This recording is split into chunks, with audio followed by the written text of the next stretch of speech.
Athletes are stalked by a fear of training too easy. So how can you know if you're training too easy? That's going to be our topic today.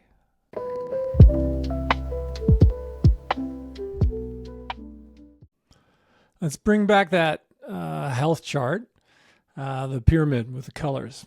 And let's look at that bottom layer, that health layer. So health in an endurance sense, for an endurance athlete, there's two components that we're thinking about there in a performance sense. We're thinking about strength and we're thinking about absolute VO2 max. So strength, and there's a pendulum.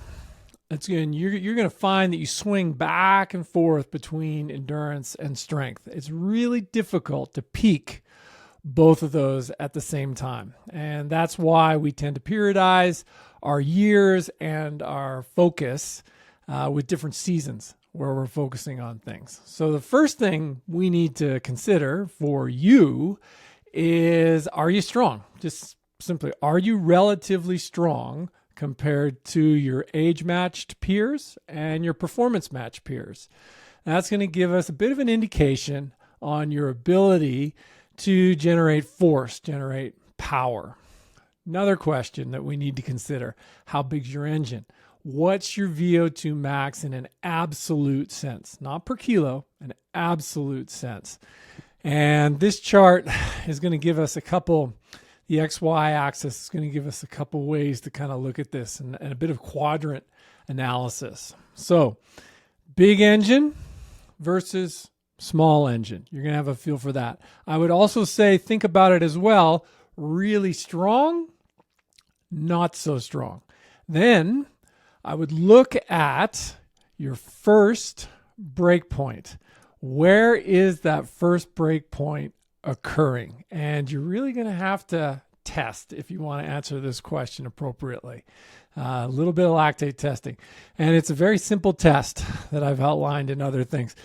First threshold. So we'll get into that again. We'll do a little thing on first threshold just to help you out and help you find it. So if you've got a big engine, that first threshold is going to hit. That lactate's going to start ticking up at a low heart rate relative to your max. And that's going to be an indication that there is a lot of headroom that you can train up. So your risk of going too easy is very low. Now on the other side though, small engine, relatively weak, you should consider having blocks of your year where you try to get much stronger. Stronger overall in terms of adding muscle mass, as well as stronger in a sport-specific sense. The ability to generate force, power in a sport-specific sense. Hills as well as work in the gym. And also consider if your nutrition needs to be adjusted, because perhaps part of the force issue is the fact you're not fueling yourself appropriately for your activity level. So as a result, you kind of a little bit got that runner's build, if you remember that guy from last time.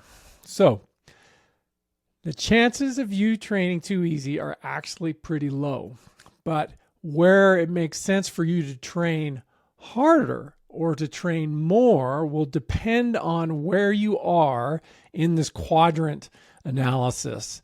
In other words, if you are big engine, low break point, you're much better off doing more than going more intensely.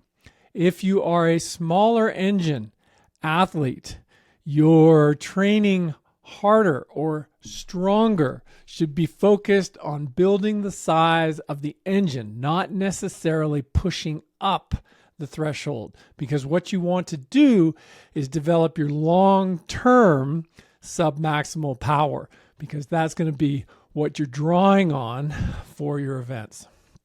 So I hope this little intro helps kind of set the scene. And then we're going to kind of move on next time to the trade-off between the layer that says metabolics and the layer that says general capacity, and give you some ideas for how you address that. This video was part of the Lemon to Legend online course. To make sure you get all the future episodes, subscribe to my YouTube channel. See you next time.